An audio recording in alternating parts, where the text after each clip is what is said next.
Hi everyone. So I'm gonna put links to all these channels in the comments section, right below, or video description actually. So what I wanted to do real quick with my last video tonight is this. I bring this a lot up on my videos. There are a lot of Poketubers that I follow, and they've been real inspirations. I think they're all talented for different reasons. So very quick, starting with the first one that I followed and going up through most recent and telling you why they're worth your time to watch. I want to do that because I do think I would have picked up Journeys, and then when it kind of let me down, as I said in my review, I think I would have stuck through it for a lot of reasons, like the promise of Ash's goal being realized. What could this mean? This whole Project Mew thing, blah blah. Um, but what really helped was having a community, and I'm not very active in it. I'm not hiding out on Discord or YouTube premieres, trying to get my voice in, listening to a chat that doesn't involve me, being one of thousands of people. I don't do that. I have directly messaged several Poketubers in the past. I actually am it's just $1 a month. It's nothing big. I'm actually a patron for one of them. Um, so I'm not just passively observing. But what I'll say here is this: as far as these different Poketubers go, I think they're worth your time too if you enjoy the franchise, particularly the anime, because a lot of these people are funny, a lot funnier than me, a lot more entertaining, and you really feel the passion and the love that a lot of them have. So let's start with the first one. The Insane Game Freak. I first found him at the end of Sinnoh, beginning Unova. At the time, he was the only Poketuber who reviewed the Pokemon anime that I could find. So it was very refreshing.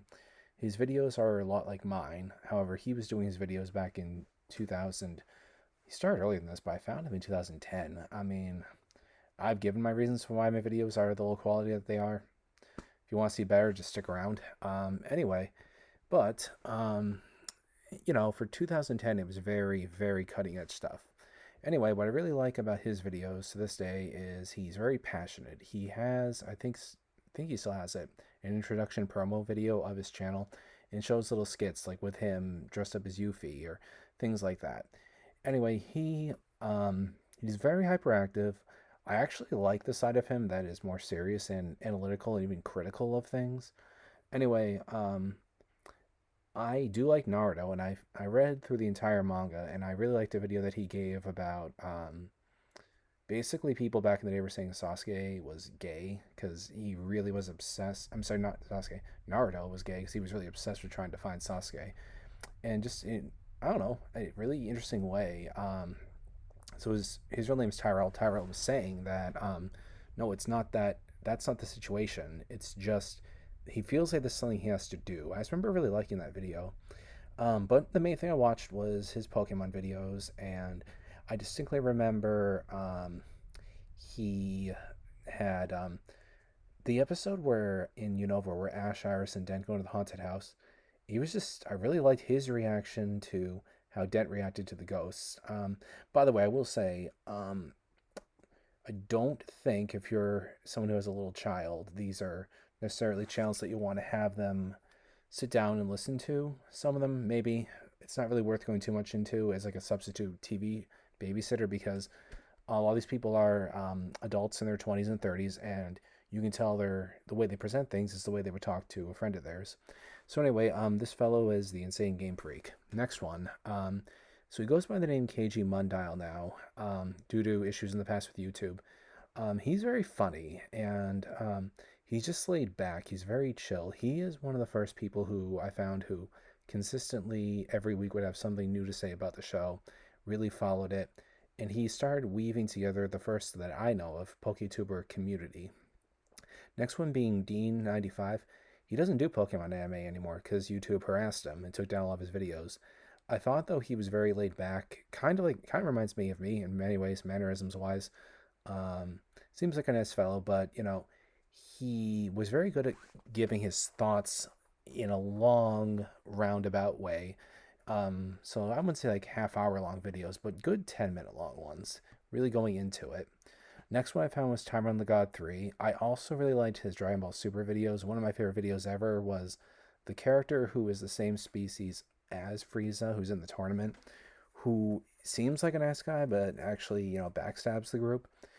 Tyrone made a very good video about that, and he was saying how he didn't appreciate that because it made the whole species look bad and it was unnecessary. I really thought it was funny how he trolled the part of the episode of Kalos where the robot dies. He played the where your whole group dies in Final Fantasy VI. That music video, that music sound, that was pretty funny. And I think of honestly anyone online, he made the best video talking about why it was unacceptable. And I agree that they had Ash lose the Kalos League. Last but not least was the Chornik. Kind of think of someone like Dean, but more hyper. Very, very hyper. Definitely like it's if there's a YouTube video you want to wake you up in the morning about something that you want to hear about that's not too serious, definitely the Chornik. So check all those guys out. And now finally, the ones I come across in the last few years. So one is a group called DeGraw. They're a husband and wife, boyfriend, girlfriend, not quite sure. They react to Pokemon episodes, but I think they're a really cute couple. Their videos are laid back and they're funny. I like a lot of the inside jokes that build up over time with these videos. It's fun.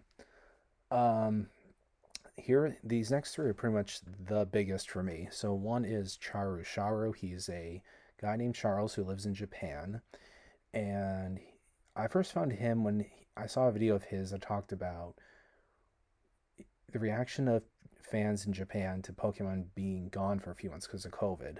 He has a very unique insight about what's going on in Japan and how the fans there react to things. He's a very loving person. What I mean by that is he has videos about um, just real thing, really in-depth stuff about James's past, Jesse's past. I think one of Misty, many of them, and really going in through some of the stuff they've gone through, trauma, and talking about it in a very serious way. And he's like a really good guide as far as looking for the nuts and bolts of why people watch a show like Pokemon. What's something that makes it really deep. What I'll say too is I actually like his sense of humor. He's not he's certainly not a stoic, and I'm genuinely impressed with the amount of time he puts into making his videos. So he used to use clips, and then YouTube came falling down on his head. It's terrible what they've done to people. It really is. So he's made his own graphics, and there's just so many recurring funny jokes he'll make.